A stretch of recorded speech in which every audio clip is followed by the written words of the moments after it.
Okay, so this is part two of Sticks and Stones. I do not have a script for this introduction. I just wanted to give a little heads up for some parts. So, as this is an original creepypasta and I am in the fandom, I wanted to include some already existing and very popular characters, one of which is my absolute favorite, being Bloody Painter, aka Helen Otis. At the time of writing this story, I had not actually watched a video on Helen's backstory, and once I had, I'm not going to lie to anyone watching, this story is written in pen. I cannot erase my mistake. So, heads up for misinformation on that part. I am aware of, now that it's been a while and I am going back, I may find a way to rewrite what Helen said. If I do, I will repost, but I am actually going to just do disclaimer that in a few episodes there will be graphic details of violence. But if you're here to watch an original creepypasta video, you will be probably fine with it. So, that's all I had to give you a heads up for. I am very aware that the massacre is due to Helen once he was released from the mental hospital, and that the reason he was in originally was accidentally dropping his friend off of the school roof. I have now watched the Origins of Bloody Painter, so please do not come at me for it. Thank you all for that, and let's get into the story now, shall we? Danny groaned. It's just another doctor, he reminded himself while walking down the halls of the sterile mental hospital. He'd been here since his parents died when he was 10. He'd been here for, 7 years now? He'd lost count a long time ago. He had a feeling he was a teenager, though. Danny shoved his hands into the pockets of his jeans, mixed-matched eyes downcast. "This is stupid," Danny said abruptly as he looked up at the nurse who was escorting him to the doctor's office. "Nobody will even say why I'm frickin' here. If my folks are dead, then shouldn't I be with relatives and not some loony bin?" Danny rambled as he kicked a random rock that made its way into the hospital. "Daniel," the nurse began, as he knelt in front of the boy with an exasperated and exhausted look in his eyes. "We've talked about this," the male nurse muttered, as he shook his head slowly. "You're here because after the car accident, you had a psychotic break," the nurse calmly explained, while ruffling Danny's hair. "And don't call it a loony bin," the nurse reprimanded, with a tired laugh, as he rose to a standing position again. Yawning, the nurse began walking again, and Danny, albeit reluctantly, began to follow close behind once again.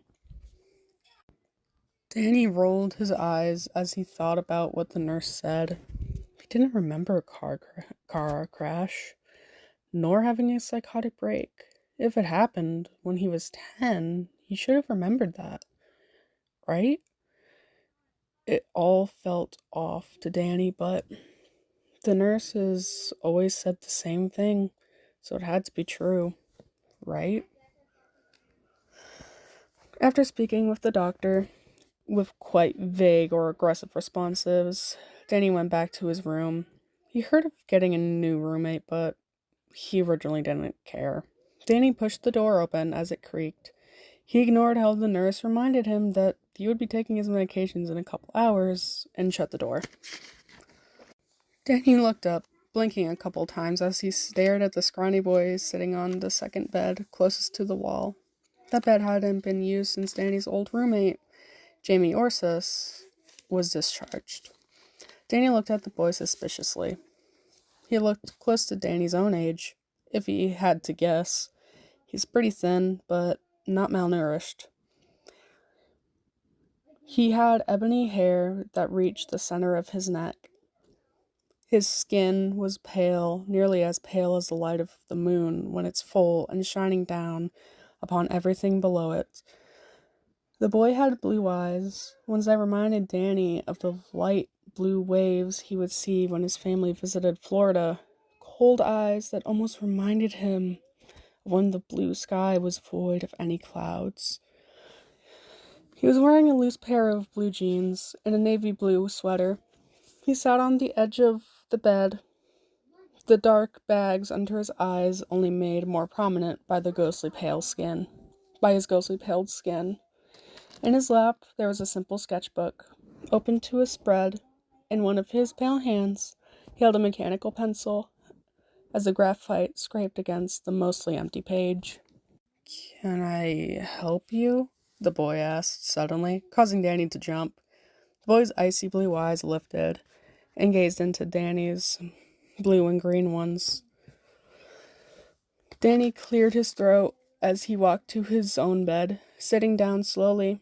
He blew a couple locks of his black hair out of his face, turning his face to look at the scrawny boy.